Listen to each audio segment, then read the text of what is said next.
Holy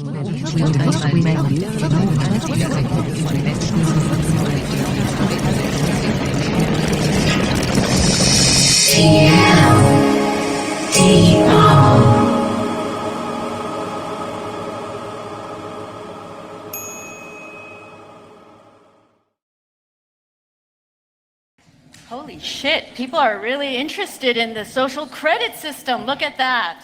Wow. We just have an hour, and I actually want to get to question and answer as quickly as possible. I suspect with such a crowd that there will be a lot of people with questions. Let me first introduce myself. I'm the moderator. My name is Melissa Chan. I live and work in Berlin and work on a variety of projects as a journalist. This is my base. I go around the world.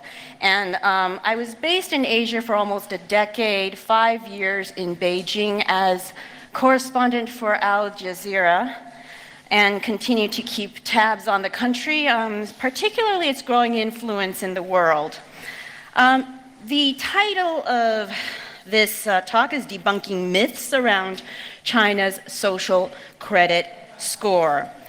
And the social credit score has been described as everything from digital dictatorship to some kind of like dystopian episode of Black Mirror.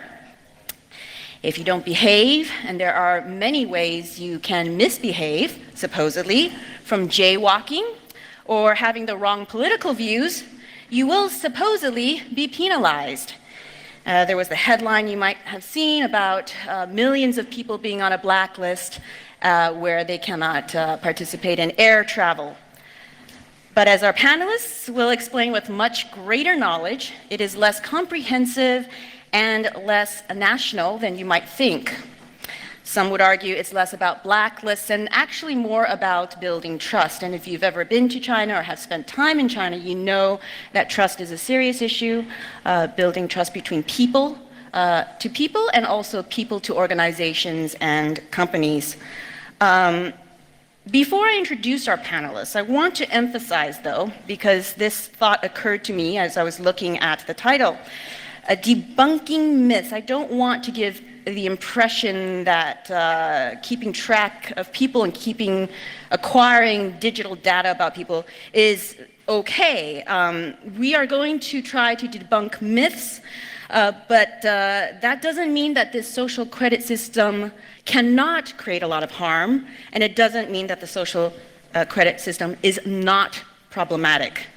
In fact, it could cause a lot of harm and could be very problematic indeed. So let's just keep that in mind. With that out of the way, our guests well, actually, I'm going to hold off on Kaiser. I'm going to introduce you last.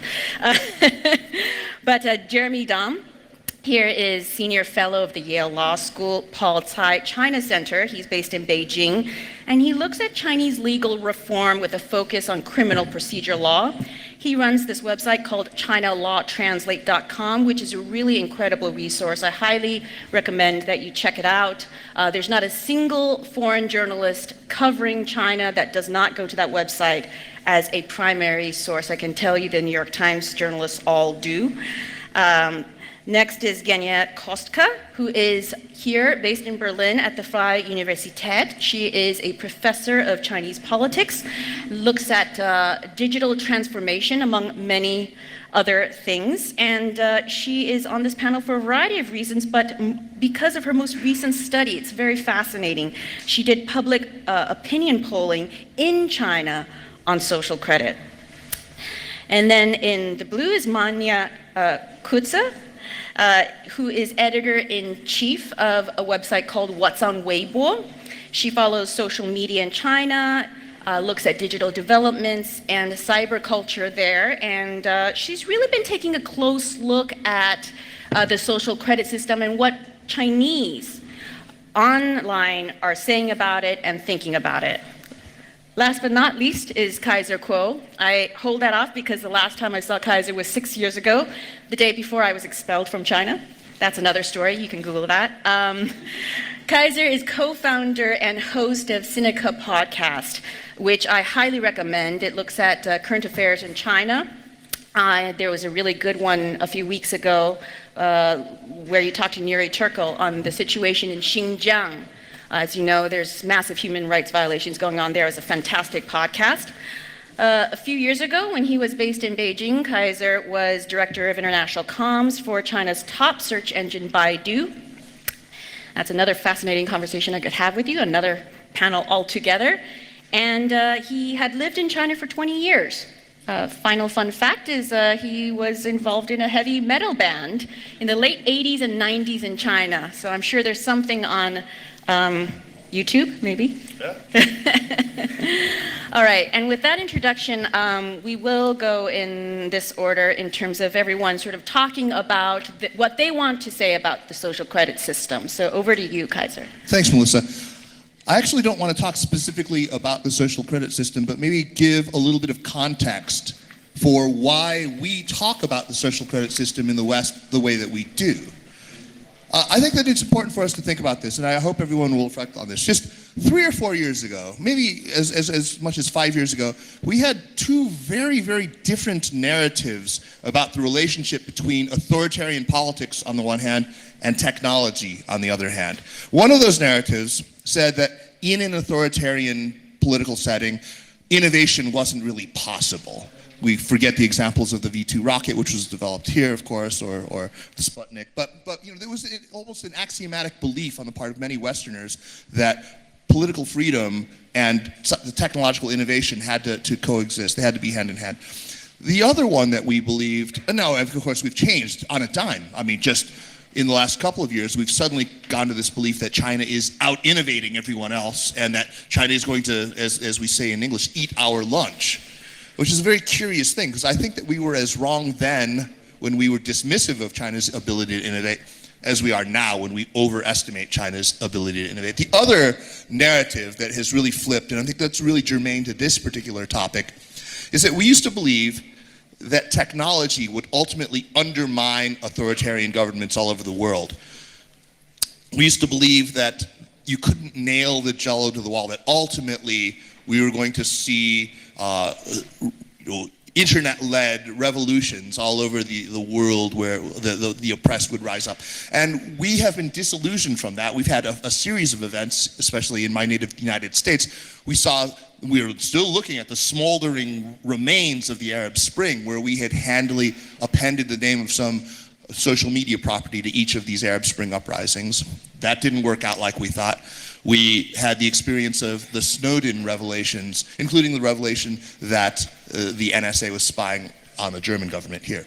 Then we had, of course, the whole fiasco of the 2016 elections. And we you know, with Cambridge Analytica and Facebook and Russian interference in American elections, now we believe somehow that technology is the handmaiden, the very trusty handmaiden of authoritarian governments, that China especially is developing these authoritarian technologies, and I think that we should be careful though when we look at this, not to indulge in a kind of what we'd maybe a technological Orientalism.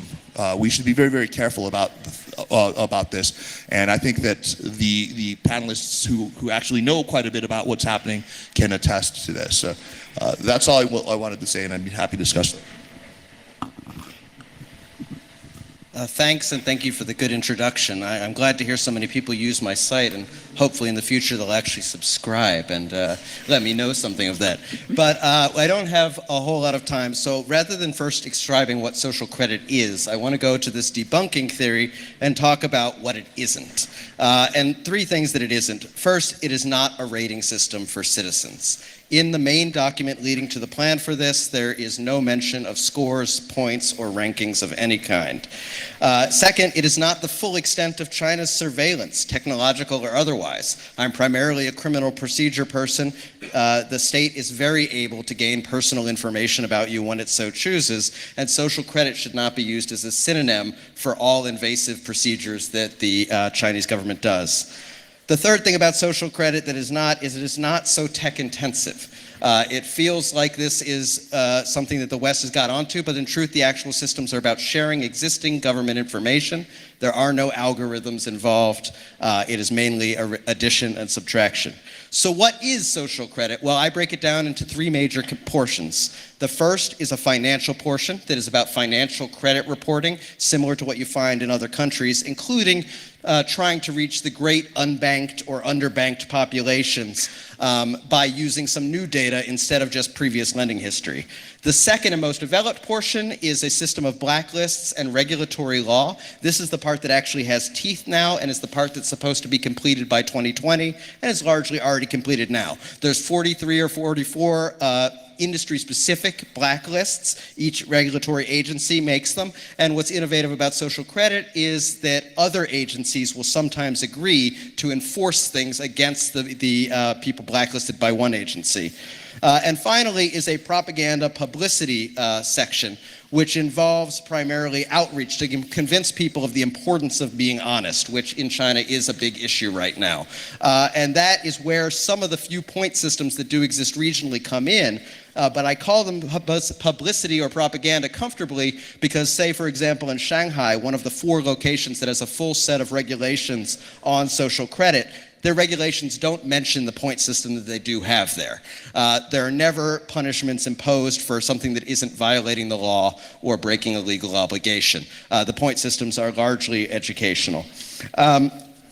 So why is there all this misinformation out there? And this is, I actually like the Black Mirror metaphor because I think that there's 2 distortion mirrors involved in the way we look at this. One is sort of what Kaiser was getting into, that we're projecting our own concerns about new technology onto China. We're using it instead of as a foreign power, we're using it as a blank slate in which we can put our own anxieties. In some ways, I compare it to environmentalism, where we all know about climate change and the dangers it presents, and sometimes rather than make a plan for dealing with it ourselves, it's easier to say, well, at least we're not China. Look at that air. And we're doing the same with tech. We haven't even invented a system where we're used to people being able to drive with cell phones in their hand. We don't have legislation, let alone for CRISPR babies or for all of the profiling technology. And it's just easier to say, well, at least we're not China. Look, they've got some scoring system. But the second one is, contrariwise, is that things that go into China do come out distorted sometimes. Look at what Marxism has happened, what's happened to Marxism as it comes into China. You get a new form, one with Chinese characteristics, as the Chinese government loves to say. Look at what's happened to the war on terror. Things do come back at us out of China in a new form. And so we do have to be looking. But it's a different thing. Understanding what the real threats are, understanding what the real threats of technology are, understanding what the real threats of China are all important. And the final thought, I know because my time... You're good. I'm so good. All right. My final thing is that I want to say that I think the distortion on social credit particularly is largely a feature, not a bug. I think the Chinese government likes this. They push back hard on things like Xinjiang, where we're getting at something that is a third rail topic they don't want us talking about. Social credit, there hasn't been a lot of correction. And I think there's 2 audiences for this bad narratives on social credit. The first is domestic, where I think they like the people in China believing they're always being watched. It's just like the universal ubiquitous surveillance cameras that are in Beijing and China. Most of them aren't even operational, but feeling like you're watched makes you behave differently. But I also think that there's an international audience, and it's not probably the one in this room that's concerned about human rights violations and privacy. It's the one of China going abroad and marketing itself, especially to developing nations. And I think it adds great legitimacy to their regime, to their China model, when papers like the New York Times and the Wall Street Journal write things saying social credit is capable of monitoring and predicting behavior across a population the size of China's. And when you look at Ecuador, when you look at Zimbabwe, people that are buying tech from China, I think that it's a great sales pitch when we cover it wrong. Thanks. The things that reminds me of Bentham and the Panopticon. Jeremy Bentham's Panopticon. Go ahead, Okay. Daniel. So my research actually looks at what do Chinese people think about it and how do they respond. And to answer that question, I did dozens of interviews and as well an online survey with more than 2,200 Chinese citizens. So what did we find? The first is that the majority at the moment, 80%, use more the commercial social credit systems. So systems like Sesame, Jima Credit, or Tencent, which are by like private companies. Only 7% of the respondents actually said they were aware of being enrolled by a government social credit system. What else? What had surprised us the most is that actually the majority, 80%, somewhat or strongly approve of being a part of a social credit system, being it commercial or government. And actually the majority have stronger support for the government social credit systems, and that is because 77% believe that the central government is much better in handling personal data. That's interesting, right? If what we know about the Chinese state, that there's so much trust that the central government is good at managing this. And on the other hand, commercial companies seen as very profit hungry and being not very transparent about how the scores are calculated. So there's much less approval in the public for those type of systems. What else? We looked at actually who has the strongest support or who approves the most. And interestingly, it's the rich, the wealthier citizens in urban areas. And that is surprising because other research by Pan and Xu find that the wealthy and rich are more pro-liberal, more pro-market reform. So why is this type of citizen more in favor of being surveilled or being in favor of the systems that could potentially impose constraints to their political, economic, as well as social freedom and opportunities? Well, the answers we found are two. The first is benefits. It's actually the rich who benefit most from these systems. So the commercial ones, right, they're more like loyalty schemes. If you consume more, you have a higher score. Also, the government ones is actually, there's some pilots who actually allow you to make a donation in order to improve your assessment, like in the city of Rongcheng. So that allows also people to game the system. The second is when we look at benefits, people in urban areas have much better access to the benefits. Let's say a lot of benefits are like shared biking services. If you live in a city and you're rich and urban, you can use these services a lot more than the people in urban, rural areas. The second, what we found is actually the perceptions of what social credit systems are is very different in China. And here we really find that citizens perceive it not as a surveillance instrument, but much more as an instrument to close what we call regulation and institutional gaps. And what we mean here is that in China, there's a lot more pressure for companies to be held accountable. 70% in our survey said there is an issue of trust in Chinese society, and using this additional information collected by social credit systems helps them to address issues like food safety issues, internet scamming, or pollution. So it's seen as an additional instrument to provide reliable information in a society that has undergone very dramatic changes in the last 40 years. And finally, social credit is also seen not as a surveillance instrument, because people honestly think if the Public Security Bureau wants to get information, there are much better and more effective ways collecting this data. So in summary, at the moment, people see the social credit systems, commercial as well as government ones, as an instrument to close institutional and regulatory gaps. And it really shows that there's a lot of support. But the support is not blind, and in the interviews in the survey, topics like fairness and transparency came up, and also privacy concerns similar to what we have in Europe or the US. But last word is, these initiatives we see are very early on, and things might change as the systems develop. So the support is not blind and might become more negative as the current systems develop. Thank you. Manya. Yeah, well, we'll wrap this circle up and shortly highlight the differences in Western countries and in China when you look at media and social media responses to the social credit system. So to go back, it was 2014 when the Chinese government announced that by 2020 it would implement their social management program nationwide as a government tool to regulate market and society based on reputation information and making sure that people would comply with the law. And here we are, 5 years later, and there are existing programs running locally. We have the blacklist system for those who do not comply with court orders. There is a range of joint sanction and reward schemes, but there is not one national social credit system in place yet, and building efforts are still underway. Yet in the Western media, however, the emerging system has been called Orwellian and creepy and dystopian, with some suggesting that every Chinese citizen would get a score and that the Chinese government would be watching their every single move. And often comparing it to Black Mirror. I mean, the Black Mirror comparison has become so common that if you look at Google Trends, China social credit and Black Mirror are most related topics. So it's the number 2 related topic to China's social credit system. And so it's no wonder if we read about the system in this way in Germany or in the Netherlands or wherever in America, that China's social credit project is something that sends shivers down the back of people because they read about it in this way.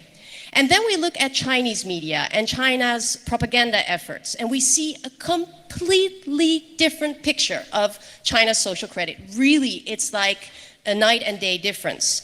Since the very first years that social credit became a key theme on the agenda of Chinese authorities, mainland media have been promoting it as a collective effort of the Chinese people together to build on this culture of trust, to regulate market and society, and to resolve existing problems that are widespread when it comes to fraudulent affairs and enforcing court orders, professional malpractices, and so on. I can give you many examples. And right now you see that the social credit a propaganda machine is running at full speed. I mean, besides the state media reports, you have a website, there's an entire magazine dedicated to it, there are dozens of social media accounts, there even is a Credit China tour that travels throughout the country, and through texts and cartoons and videos, and there's even a song now, Chinese media often do not touch upon what this social credit system exactly is, but there's more a clear narrative or a clear message in their narrative that it's all about honesty and trustworthiness as a universal norm. It is about punishing those who are untrustworthy and rewarding those who are acting in good faith. So by emphasizing how social credit brings harmony to the people, peace and order to society, and makes people's lives better, it is perhaps unsurprising to see that the implementation of the social credit seems to be generally very well received by Chinese netizens. I mean, if you look at it, in a time, like you said as well, of food safety crisis and fraud and healthcare corruption, there are many who now think that a trustworthy society is more important than individual privacy. I just want to follow up, and perhaps it is because I am a journalist, so I take some offense to it. When you say Western media is misreporting, I mean, who are you talking about? We're talking about thousands. God. There's thousands of newspapers. Let's name names, because I think that people should know which publications are not reporting it properly and which publications you think are. Name names. Okay, well, I'm Dutch, so for me, I'm from Amsterdam, but I mean, there's one Dutch journalist program that is probably the best. It's called Eén Vandaag. I don't know if we have any Dutch people here, but they were literally breaking the news of, in China, there's a new program and every citizen will get their own score. If you buy beer, that score will be lowered. This is something that was told by Dutch politicians as well in the media. Jeremy, how many, is it, I don't want to name, economists. I mean, you should name names. The Economist. I mean, you can't say Western media and not name names. Okay. That's a cop-out. So, like, jump in, guys. So, The Economist, I'll tell The Economist did it wrong too. I think it was The Verge. I don't want to name and shit, but there's ABC Australia. ABC Australia was the worst. That was the worst. Go for it. You want to So go it's ABC explain Australia, more, I think the Jeremy? Verge article, even the Wired article, although the author of the Wired article has backed off quite a bit on that, and she's really self-corrected quite a bit. In Kenya, you want And to for the Germans, of course, the tabloids, the Bild. But there are some better ones. So I don't want to do media slashing because I've also seen some good reporting in Die Zeit and FATS, which are more like high quality newspapers. So we have to be careful to slash all journalists. So it depends. But we've seen a lot of bad publicity in general. Okay. Yeah, I want to single one out for praise. I think some have gone out of their way to really correct and have really helped a lot of reporters to report on this more correctly. One person especially deserving of praise is James Palmer, who's the Asia editor of Foreign Policy, who's really gone out of his way. We disagree on a lot of other things, but he's pointed to Jeremy Dom's work at China Law Translates and really helped to correct that narrative a lot. And he's quite he can be quite critical of China. So absolutely. the fact that he actually James Palmer of Foreign Policy that he does this. I want to go to Kenya's survey because I find it fascinating. 80% of Chinese internet users taking a positive view. Can you talk a little bit about methodology? When I read this, I was like, this is fascinating. But you conducted this survey in China. I, as a reporter, interviewed so many people in China and totally get this self-censorship thing all the time. How certain were you that the people answering were answering as, I know it was anonymous, but give us a little sense of the methodology. And I understand it was 2,200 Chinese citizens. There's 1.4 billion Chinese. How did this all work? Okay, now I can talk for 3 hours. Methodology. Ask No, a 3 professor on methods. Yeah. Okay, so this survey we used a panel survey method. So we used people who used more than 40,000 apps. And from that, we sampled randomly by age, region, and gender. And of course, the people who responded, it was anonymous, but you can, if you really make an effort, track IP addresses. So it's not that anonymous. But it was really made through a market survey data, so people probably are a little bit biased. It's not the first survey they filled in. And in order to make sure we really had honest answers, we also did in-depth interviews, again, randomly sampling by age groups and gender to make sure we got it correct. And even our in-depth interviews, which were really through private connections as well, the same came out. And if you ask really Chinese, really, people are saying, look, of course I value privacy, but I also value quality of life. And these social credit systems make it easier for me to get, check into a hotel, so why not? So I think I think everyone would agree, surprisingly, an open attitude towards it. But talking about media, also they see less discussion about it in the media, right? So that's one of the reasons too. Manya, I certainly love your thoughts because you check on people's opinions on this on social media. Yeah, so I'm very, very active on China's biggest social media networks like Weibo and WeChat, and I track opinions all the time on what people are writing. And what I want to add to what you're saying is that what you see on Chinese social media often is that the big stories stay really small. So there's no talk about the social credit system. It's not a popular topic at all. But the small stories get really big. And just to give one example, for example, last year there was this guy who was misbehaving on a train and he refused to get up off his chair and he pretended to be in a wheelchair and he wasn't. And this was all recorded on video and it became a huge trending topic about people misbehaving on trains and how dare they, because these tickets can be really expensive. And he was put on a blacklist, so he couldn't travel by train for 180 days afterwards. And this is when you see a lot of people showing their support. They pay a lot of money for that seat, and if somebody is taking their seat, then it's affecting them personally. And so they say, come on, those blacklists, we should have them on buses, we should have them on airplanes, we should have them everywhere.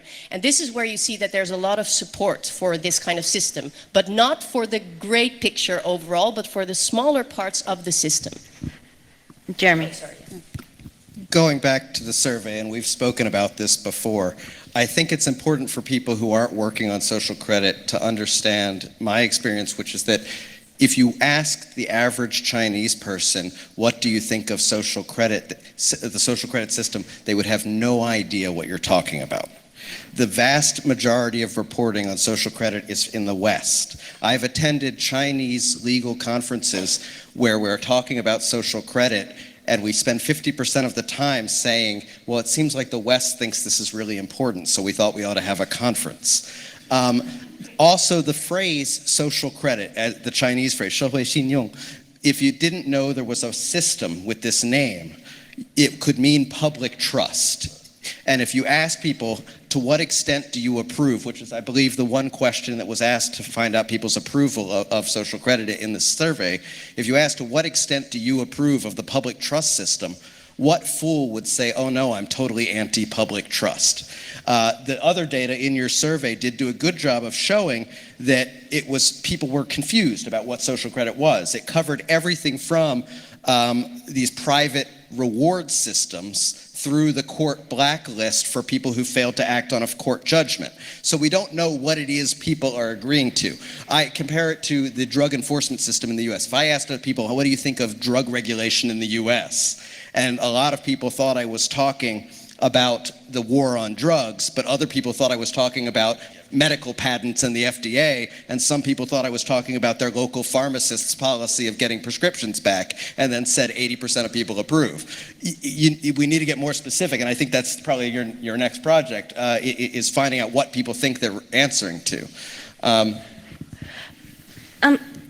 I wonder, the other thing about your survey and polling is, a few years ago, and I'd be interested in what Kaiser has to say about this, a few years ago, if you asked Americans what they thought of Facebook and Facebook taking all your data, they wouldn't have the response they have today. 5 years ago, 6 years ago, it would have been, fresh off the Arab Spring, oh, social media is great for democracy. And I have nothing to hide.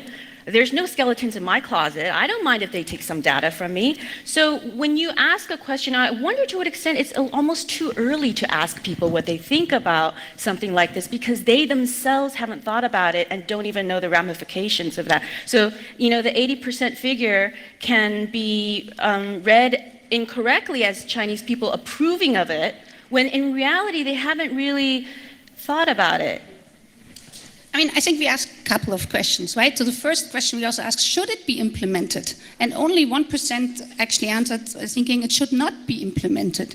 We asked, who should handle your data most responsibly? And they say the central government. So there are a lot of indication that actually a lot of Chinese people don't have a problem with providing some personal data. We asked about trade-offs. If you could pick quality of life or privacy, a lot of people actually had to pick quality of life. So I think there's really a preference for using like online systems for improving their life, and there's not so much awareness about privacy issues. It doesn't mean it changes, right? I mean, as I mentioned, in the Chinese media, and also as Manya just mentioned, there is less debate in the state media on privacy issues. If that changes, the opinion might change. Also in the survey, a lot of people raised that fairness and transparency is important to them.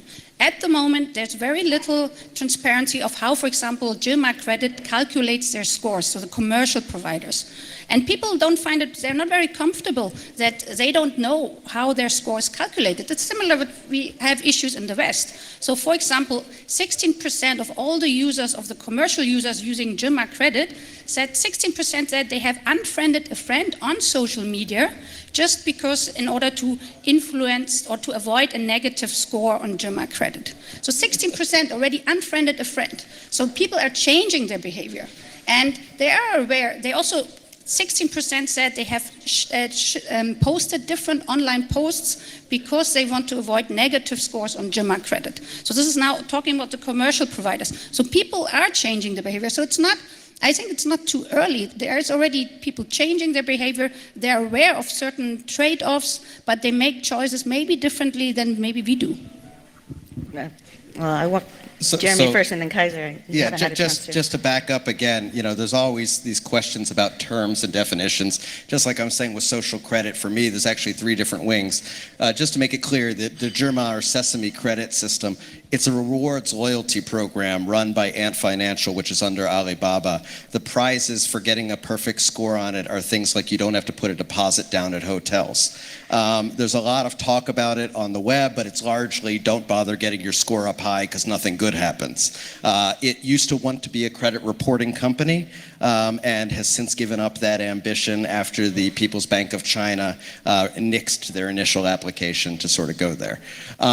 Talking about privacy in China, I think we hit on a really important topic. It's funny, we used to talk globally about exchanging your privacy for security, and then we started talking about exchanging your privacy for convenience.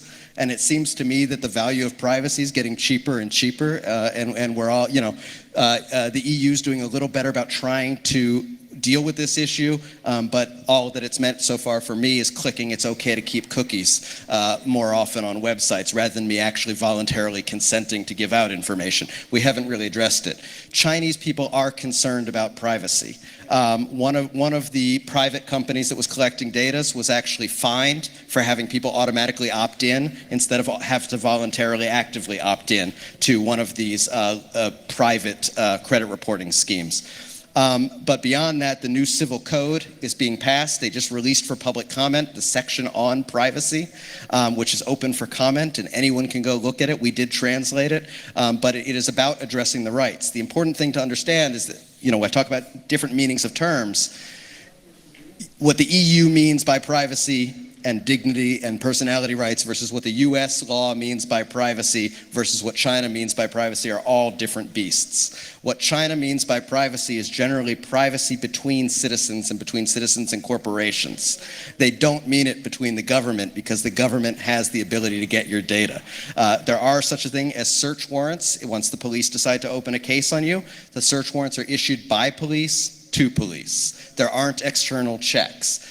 So it's always assumed that the police will just be confidential with your information. There isn't really meaningful privacy from the government except for the government's own promises to stay away from information. But citizens are very concerned about privacy versus each other. And in fact, in some ways, the law is actually stronger than the US is for citizens versus private entities.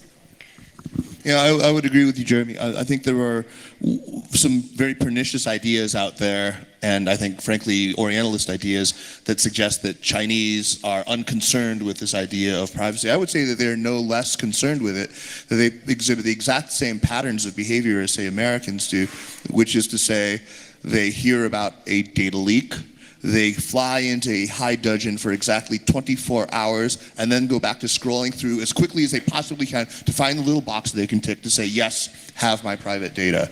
I think that Europeans are the outlier in this, the only ones that seem, at least ostensibly, to be more concerned, although GDPR seems to have done not much more than you've suggested, make me actually have to assent to cookies where before it was.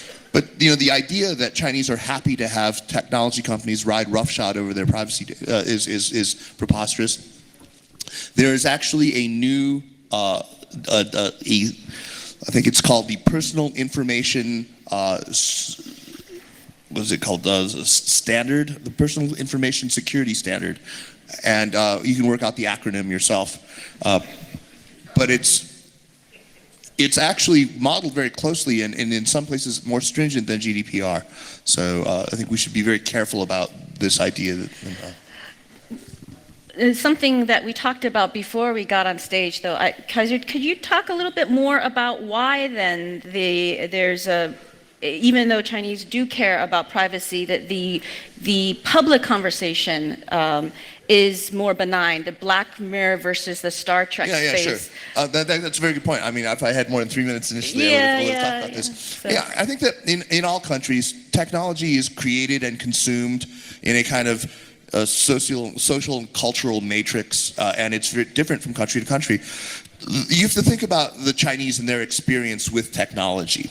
In the last 40 years, since the advent of reform and opening, anyone alive today who has sort of experienced this, they've only known technology to improve in perfect lockstep with the improvement of your life, your welfare, your livelihood, the availability of consumables. It's so tightly intertwined that there's very little reason to be suspicious of technology. Couple that with the very technocratic underpinnings of the Chinese polity itself. Couple that with, I mean, really, China is the land of nerd empowerment. If you are a technologist or a scientist there, you know, it's a higher social status than anywhere else. In China, unlike in the United States, the bully, a football player, doesn't roll by you in his Camaro, roll down the window and shout "nerd" at you. Instead, you know, the nerd gets the girl. It's always like that in China. It's a very different, so they're less suspicious of it. You don't end up having conversations, as I mean, all of us who are parents here, I'm constantly in the U.S. having conversations about limiting my children's screen time. I try to have those conversations with my Chinese friends, and they won't have them because they're too busy on their phones. So it's a very different world. Look, we talked about, if the U.S., we look at the science fiction that we produce in the US or in Europe, when was the last movie that you saw that wasn't fundamentally dystopian? I can think of Arrival, and that's about the only one that isn't. You know, and instead it's mostly sort of Blade Runner, and has been for a long time, real suspicion of technology. And that's, you know, in many ways very healthy. China is not in its Black Mirror phase, though. China is still very much in its Star Trek phase, where it's the last place on Earth almost, where there is this widespread embrace of a techno-optimistic point of view. To what extent is it in its Star Trek phase because the government hasn't allowed a discussion to get to the Black Mirror phase? In other words, well, I'll just leave it at that for you, and then I know Genia wants to speak. Yeah, next. you know, that's a tough question because, you know, it's hard to sort of prove negative. You don't know, but I do not think that there are limits to conversations that are critical about things like privacy violations, about over-dependency on technology, about the sort of the people have these conversations. There actually are conversations happening about the potential downsides of artificial intelligence. They're not common. They're not coming from our leading technologists. It's not the way that Elon Musk or Bill Gates talk about summoning the demon of AI. It's not our top, you know, like the late Stephen Hawking, our top research scientists talking about the demon of AI. Instead, you know, these are mostly maybe happening in philosophy departments at the Chinese Academy of Social Sciences, but it is happening. There is a discussion about AI and ethics, but it's not as mainstreamed as it is in the West. I mean, I just want to say why there's not a discussion, because we're talking here about early stages. So when we look at the government-run local social pilot systems, there are 43 cities around China who have some form of local pilot. But in our survey, only 7% were aware, even though 43% lived in a city which were officially part of a local pilot. And why is that? Why are people not aware? It's simply because most of the pilots, and we mentioned it before, don't target initially citizens. They, as an assessment system, focused on businesses.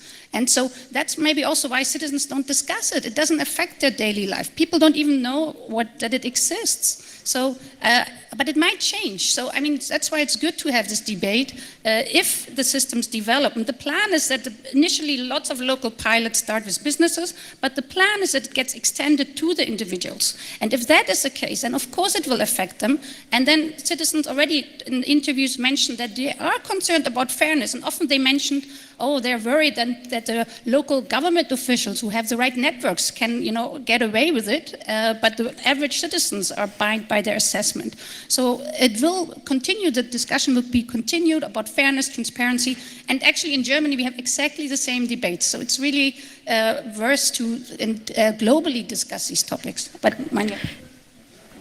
Jeremy, you have a thought? Oh, so many. Okay. And Jeremy, as you're responding, I want the audience to start thinking of questions. I want to start question and answer after this. So start thinking of your questions, and there's a mic in the middle. You can get in line and get going on that. Go ahead, Jeremy.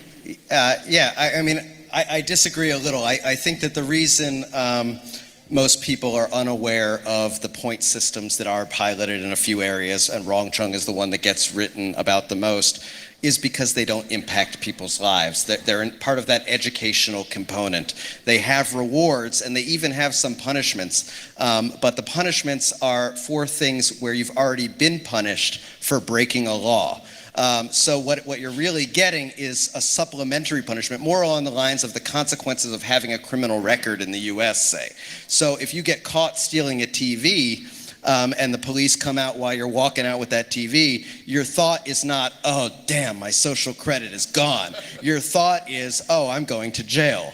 And yes, having been to jail will lower your social credit score. But it's not that you have a low score that results in punishments, it's that you got punished that results in a low score. And I should say, just to back up that these are educational systems, the big reward for the highest level of score in Rongcheng is a 200 renminbi, that's $30 US, transportation subsidy for riding the buses. That's about a meal even in Rongcheng for 3 people.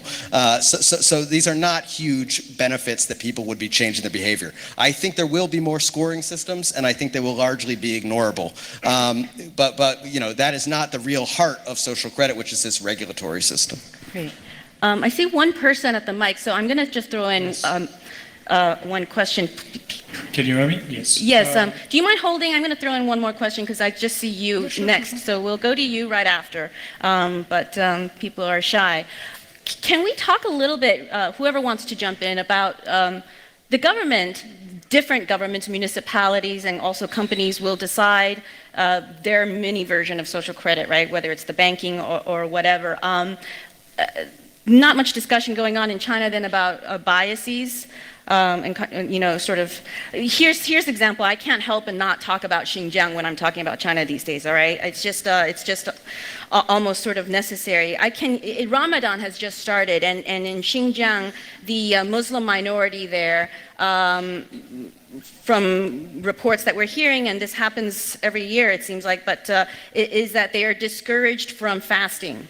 And so I can see a situation where the local government of Xinjiang in a city would say, well, whatever the social credit or whatever they decide to call it, will sort of penalize somebody if they decide to fast, right? Like there are potential problems with implementing and rolling this out where there's assumptions about what is good behavior versus what is bad, and I just don't know if any of you guys have thoughts like that. I bring this up because in some ways, our talk is about debunking, and so we're all aligned here. One thing is, if I'm moderator, but if I had my choice, I feel like we're missing one additional panelist, which is we are missing somebody from the human rights community who follows this, and I think we should all be mindful of that, because there are people who do feel that what's happening in China is a Black Mirror episode, and we're here debunking it. So I just wanted to bring it up. My role is as moderator, but there's really no human rights panelists to ask that question, so I just wanted to throw that in there. Who gets to go first? Whoever wants to. Jeremy, I can just see the maybe Manya, because yes. I think you know Yeah. more about maybe the Xinjiang issue, but just to respond directly to you, Yeah. I think this is an idea of, well, should we have a human rights panelist here too? Because this is actually about law. I think, well, Jeremy is all about law. And actually what Jeremy just said, if you're looking at following the law and then social credit is following, I don't really see why we need a human rights panelist here. Because then we are conflating maybe various issues again. And this is the big problem, I think, about the social credit system in media in general. I mean, the Chinese media do it too, and outside of China it's happening. All kinds of different issues are being conflated within this social credit issue. And I was thinking about it the other day. It's almost like a MacGuffin. Do you know in Hitchcock movies, the entire movie revolves around a suitcase, and nobody really knows what's inside the suitcase, but still all the actors are motivated by it, and their behavior is driven by it. And this is sometimes what the social credit system is. I mean, Chinese propaganda are filling in things about the social credit system. So are a lot of Western media and institutions without us actually knowing what it is we're talking about. And we are talking about a legislative body in many ways. So I'll pass it on to Jeremy. Jeremy, and then we will get to you. You've been very patient. Yeah, it's to me an optimistic thought that the Chinese government would deal with the Xinjiang issue with something as subtle as social credit. What they'll do for somebody who is not fast or is fasting during Ramadan is put them in a center. One of the reasons I remain interested in talking about social credit as opposed to my normal field, which is criminal procedure, is because I feel like the bad reporting on social credit has distracted people from actual problems in China, of which there are many. I think it has also distracted us from actual problems outside of China, which are related to the tech that we're projecting on China. But I think that I can say for myself personally, watching things be reported about social credit that I knew simply weren't true made me doubt what was happening in Xinjiang for quite a long time until I could confirm it through my own research. And I think that is a real issue, and that's one of the reasons that I keep talking about it. Okay, we're going to go to questions, if that's all right. Thank you very much for your patience. Go for it. Thank you. My question is quite simple. Do you think this kind of system could be implemented into Western societies, or is it really specific to China and the citizenship in China? And do you know if there is initiative already in Western societies that are similar to this kind of system? Thank you. I think that one's for you, if I know anything, but I could. I love to answer that question. I think that in terms of the sort of system we're often talking about when we talk about social credit in China, it already exists in Western nations. It just exists not through a concerted government effort, but through private corporations slowly beginning to use data guided solely by profit and limited only by law. In addition to private companies using your data to do things such as manage welfare benefits in the US, which their algorithms carry inherent biases of race and past interactions with the law into the decision making for who receives benefits, but that we also have predictive policing models being explored in the US, where based on your likelihood to either be a victim or perpetrator of violent crime, the police could, based on a score that's supposed to measure that, come to your door and talk to you about the risks of gang activity. That to me is at least as Orwellian as anything happening in China. And one of the other reasons that I keep talking about social credit is because if the West, and I particularly am US focused, but if the US continues to view their only notion of an autocratic government to be one where everybody is walking around in fear, beleaguered, and in chains, we're going to miss the autocratic government that is taking shape right under our noses. We have to understand that life can actually be quite comfortable under in a non-free state. I think that there's a narrative that's developed over the last couple of years about this export of authoritarian technologies somehow. I think it's good to remember that the technologies themselves are agnostic. They are not purpose-built for. We should remember, for example, that we look at where a lot of advanced AI recognition security, facial recognition security cameras are being exported to, for example, Northwest Africa, to Morocco. Why? Who is the actual client? They're doing this so that they can comply with U.S. war against the war on terror mandates that insist that they have that number of AI recognition cameras in place, and they can't get them anywhere else at a reasonable cost. So they buy them from China, and somehow this gets double booked in both columns. We have to be very careful about that. I think with Xinjiang too, I mean, if I may for a second, I care very, very deeply about what's happening there, but we just have to remember, I mean, what is happening are extra-legal detentions of people who are exhibiting supposed signs of Islamic extremism, and fasting during Ramadan would count. For a party member for a long time, you've not been allowed to. Or if you're a public servant, if you work in a school, in a university or anything like that, you are not allowed to fast during Ramadan. But they face something far, far worse than having their social media or their social credit score knocked down. That's important to remember. So it's a red herring for a lot of other things. Next. Okay, Yes. I have a question which goes almost into the same direction. With so much video content publicly available internationally in the internet, and companies like Musical.ly being bought by TikTok, how likely do you think that the Chinese government can apply the social credit system across borders and regulate people's behavior that come to China for the first time in their lives? Yeah, I don't really believe that Chinese authorities are interested in that. There are already 1.4 billion people and that's a lot of. There's a sea of data, and a lot of that data, nothing's being done with it. If you look at apps like WeChat or TikTok, I mean, TikTok recently has been really popular in Europe and America too, especially among young teenagers. They are running on different systems. So, I mean, it's still a Chinese app, but it doesn't work in it doesn't have the same restrictions as it does in mainland China. So basically, there are two different apps operating under the same name. And also, just to make clear, these kinds of apps, they don't take a score. Alibaba does, WeChat does, Alipay does if you opt into it. So for example, I have a score now, it's 600, it's not so good, so I cannot get, I'm nowhere. But you still have to opt into that. But who knows in the future? I mean, if it's commercial, if it's about making money, sure, that could be the case, that you opt into such a thing and then you can get some free books or some, like a loyalty program, sure. But if you're talking about politically motivated scores for foreigners, I don't believe that. They will have a database on you anyway if they think you matter to the Chinese government.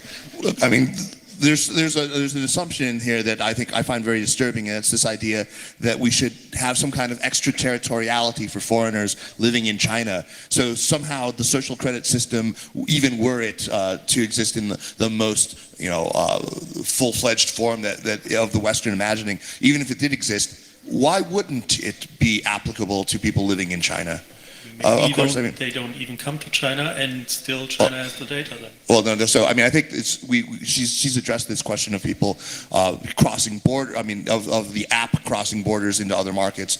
We don't need to worry too much about that, I think. But I've seen a lot of other critiques suggesting that Europeans living in China would be subject to this, and that is their primary objection to that. That is a form of extraterritoriality that I think any reasonable person on reflection would realize is not an acceptable thing in this post-colonial world. Yeah, true. Next. So, sorry first, my English is not the best. It's great. I'm going to make a small comment first because I live in Cuba. So, for me... Short comment. Short comment. We always want to get to the question. Only one question. Thank you. I live in authoritarian system, and I know, because I live like that when you use numbers to recreate situations that are developed in this kind of systems, not always the numbers give you a whole perspective of the topic. For example, in February, Cuba make free elections according with the reform of our constitution, and we had 7 million voters, and more than 6 million people vote yes for the constitution. One constitution that support an authoritarian system. So if you use that number, you can say that more than 88% of the Cuban population support the system. My small question is, how trustworthy are those surveys that you are giving us the numbers, if you are not including subjective elements like information? What kind of information receive the people in China, inside China? Because we have a problem. In Cuba, we only receive the information that the government wants that we receive. I think that it should be the same in China. And if you do not include that, how trustworthy are that numbers? This is my only one question. Yeah. Kenya, that's for you. Yes, I mean, that's of course the topic that the state media doesn't discuss certain issues, so Chinese citizens don't have much information.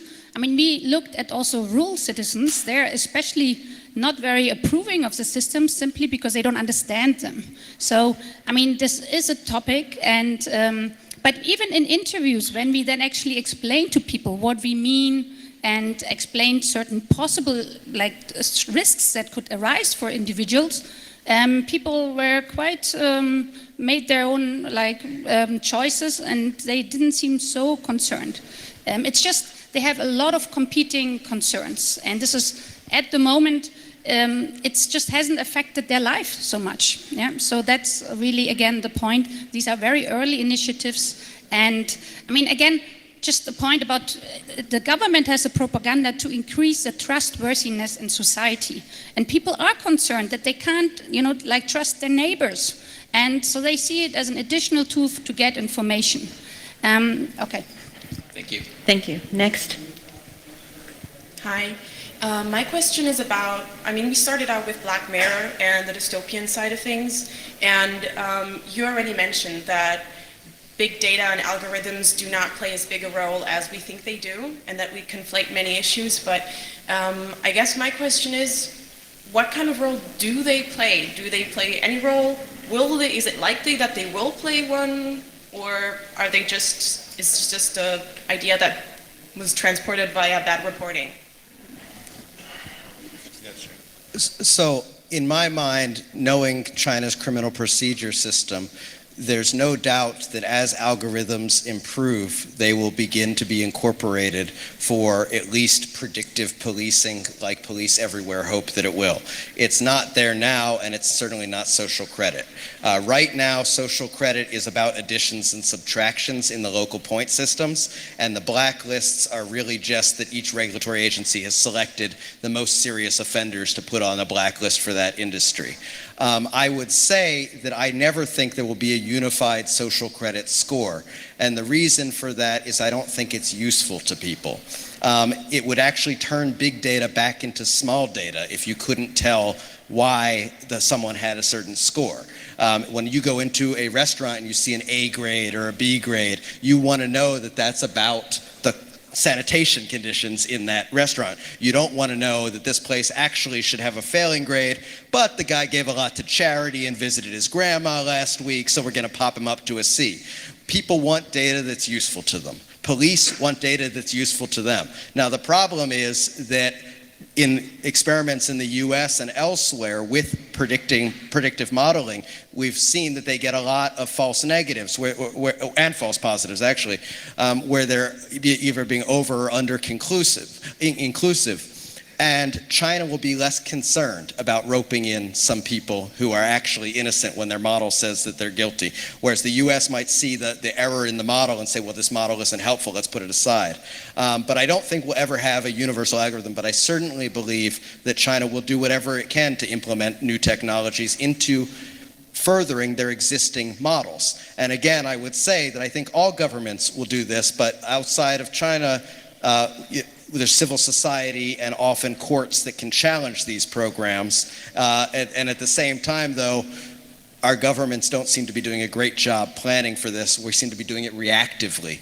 And reactive in a tech that's advancing this fast as AI and the biotechs, honestly, I don't think reactive's going to cut it. We need to start making plans before the tech is here.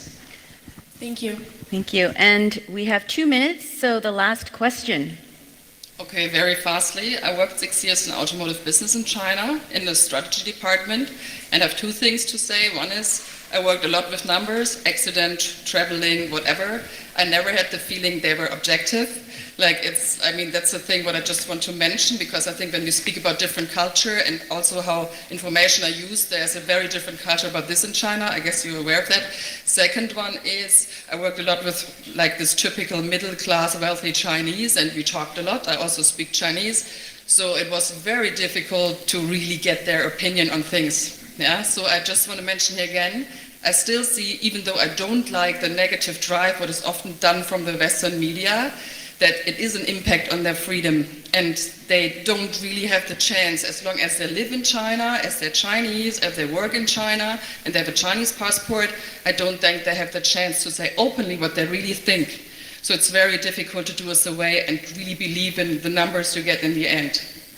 So Just the last statement. Well, to turn the statement into a final question, lightning round, to what extent are Chinese in Plato's cave? They're inside the cave looking at the shadows. They really don't understand what it's like to freely express themselves, and so the social credit system or ideas like that is more acceptable to them. Go. I don't even know how to. Yeah, I know. I mean, just trying to Plato's pick up on. cave. No. I know. I take your point, of course, and it's very difficult to get perfect information in a society where a lot of information is censored. That's clear. I don't think you'll get any argument from any of us about that. That said, I think that people who have spent a lot of time, who have that sort of finger feel, is the German word. I'm not sure I can't remember what it's called. It's a great word, though. Yeah, who've spent time and really have a very good feeling, have honest conversations with a lot of Chinese interlocutors in their native language, and especially when you look like me and there isn't that wall of talking to another, a foreigner. My sense is that this does not surprise me. The results that Guinea got did not in any way surprise me. Final thoughts? I mean, I just want to say what surprises me is actually why we don't discuss why the Chinese government uses much more effective ways to address the problem of trustworthiness. Why not increase the law, make it more better, more enforceful? Why not increase education? And I find this really missing in the debate. So why don't we focus on this? And I mean, I think this social credit government system is just the second best tool, and it's not effective. It will not get the bad apple out of China's society. And I think this is something where we maybe next year can discuss, how to address the issue of making laws more effective and increase the education. Yeah. Very Sure. quickly. The last thing I want to say that I hope, because of course, like I said, I talk a lot from the media perspective. Instead of always portraying it as a system that might be very problematic, like you said in the start, it might create problems. And instead of, and as a lot of Chinese state media say, this is a social credit system could solve a lot of problems. Maybe the truth is somewhere in the middle. Maybe it's not that black and white. Either it is problematic or it will solve all problems. Who knows? But I hope we have another chance in the future to see the updates and the developments. I highly encourage everyone to come up to the panelists after this discussion and introduce yourself, talk to them more if you want to find out. Thank you so much for listening in. I hope you found this interesting. Time to vote. We may